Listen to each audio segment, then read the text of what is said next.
Hello everyone and welcome back to another video from Apps Academy. In this video, I'm going to show you how to overlay pictures onto another using Snapseed. So let's get started right away.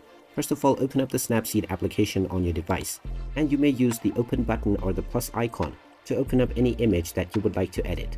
Once you have opened up this image, if you wish to overlay another image on top of this, go ahead and tap on Tools. From here, scroll down and tap on Double Exposure, and now tap on Open Image.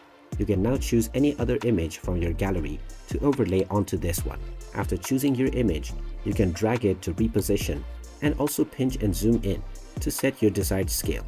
After placing your image on your desired location, you can tap on the opacity settings and then move the slider to the left or right in order to adjust the opacity level.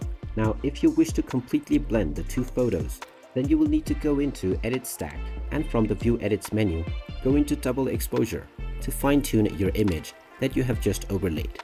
Now tap on the invert option and make sure to remove the red highlight from the part of the image that you would like to edit from your final result. Now in this case, I'm trying to add the person onto this photo, and I'm removing the background from the original photo of this person.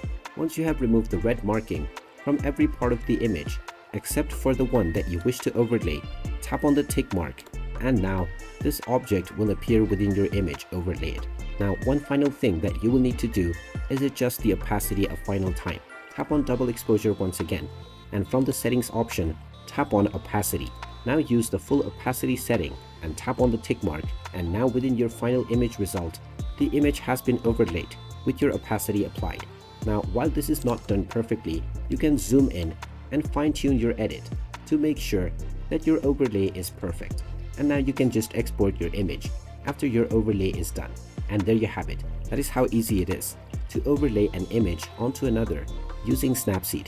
If you find this video helpful, make sure you hit that like button and subscribe to our channel if you haven't done so already. Also ring that notification bell to never miss another update from us. Thank you for watching, and I will see you again in the next video.